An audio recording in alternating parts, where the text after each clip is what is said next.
हरे कृष्णा दोस्तों, मैं हूँ मोनिका और आज मैं आपको सुनाने जा रही हूँ भगवान खाटू श्याम जी की एक अद्भुत और प्रेरणादायक कथा जो 5000 साल पुराने इतिहास से जुड़ी है।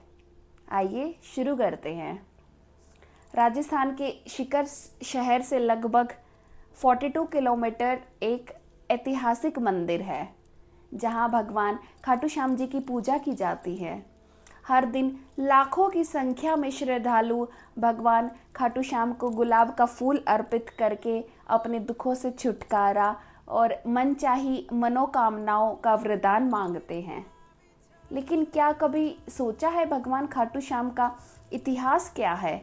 उन्हें यह नाम और शिखर में जहां उनका मंदिर स्थापित है वह स्थान मिला कैसे? तो इस वीडियो में बात इसी विषय पर होगी।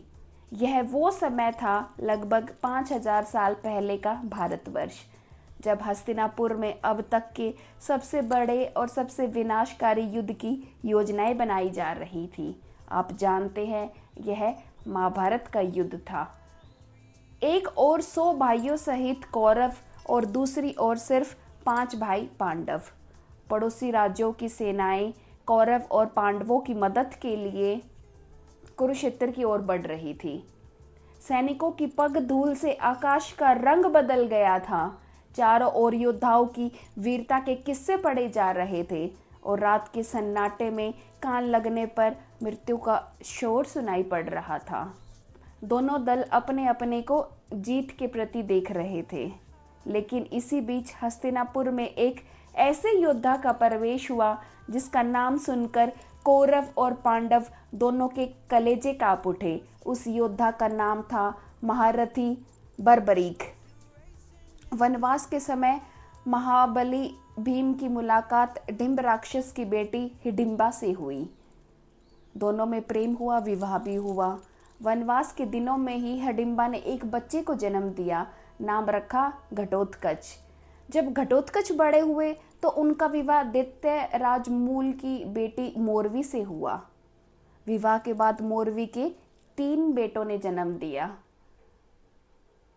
इनमें सबसे बड़े बेटे, जिनके शरीर पर सिंह की तरह बाल थे, उनका नाम रखा गया बर्बरीक। बर्बरीक यानी भीम का पौत्र। जन्म से ही अजय होने की इच्छा रखने वाले बर्बरीक ने बहुत कम उम्र से ही देवी माता की अति कठिन साधना शुरू कर दी। माता प्रसन्न हुई। उन्होंने बर्बरीक को वरदान में 3 बाण दिए, ऐसे बाण जो पलक झपकते ही समूची सेनाओं का संहार कर सके, गरजते सागर को सुखा सकते थे, धरती को उलट पुलट कर सकते थे। साधना से लौटकर जब उन्होंने महाभारत युद्ध की जानकारी मिली तो उन्होंने संकल्प लिया कि वो उसी सेना की ओर से लड़ेंगे जो कमजोर होगी। यही संकल्प कौरवों और पांडवों दोनों के लिए चिंता का सबसे बड़ा कारण बन गया। पांडवों ने अपनी चिंता श्री कृष्णा को बताई। श्री कृष्णा ने बर्बरीक की शक्ति को परखने का निर्णय लिया। एक दिन हस्तिनापुर में किसी पेड़ के नीचे बर्बरीक माँ भगवती जी की आराधना कर रहे थे। तभी वहां श्री कृष्णा का आगमन हुआ। बर्बरीक ने श्री कृष्णा को प्रणाम किया। वासुदेव ने बर्बरीक से कहा, माँ ने तुम्हें जो 3 अचूक बाण दिए हैं उनकी बड़ी चर्चा सुनी है, आज दिखाओ तो सही। बर्बरीक ने धनुष पर पहला बाण चढ़ाया। पहले बाण ने पेड़ के सभी पत्तों पर निशाना लगा दिया। दूसरे बाण ने पलक झपकते ही सारे पत्तों को भेद दिया। यहाँ तक कि श्री कृष्णा के पैर के नीचे दबा पत्ता भी बाण से छूट नहीं पाया। श्री कृष्णा मुस्कुराए। उन्होंने यह परीक्षा लेने के लिए पत्ता पैर के नीचे छुपाया था। फिर श्री कृष्णा ने कहा, तुम किसकी ओर से लड़ोगे? बर्बरीक ने कहा, जो सेना कमजोर होगी मैं उसी की ओर से लड़ूंगा। फिर श्री कृष्णा ने समझाया कि इससे तो तुम अपने वचन में ही फंस जाओगे। आज पांडव कमजोर लगे तो तुम उनकी ओर से लड़ोगे, कल तुम्हारी शक्ति से कौरव कमजोर हो जाएंगे और फिर तुम उनकी ओर जाना पड़ेगा। यह सिलसिला तब तक चलेगा जब तक एक पक्ष पूरी तरह समाप्त न हो जाए। बर्बरीक वचन से बंधे थे।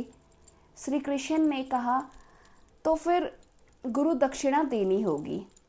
बर्बरीक ने सहमति दी। श्री कृष्ण ने समाज, राष्ट्र, धर्म के हित में बर्बरीक का शीश मांग लिया।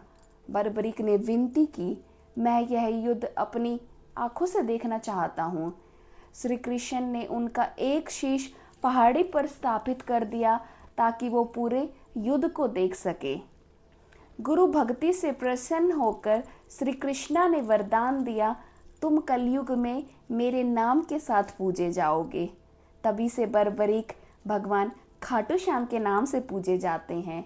आज राजस्थान के सीकर जिले में भगवान खाटू श्याम का भव्य मंदिर गुरु भक्ति और दानशीलता की परंपरा का युगों युगों तक जय घोष करता रहा।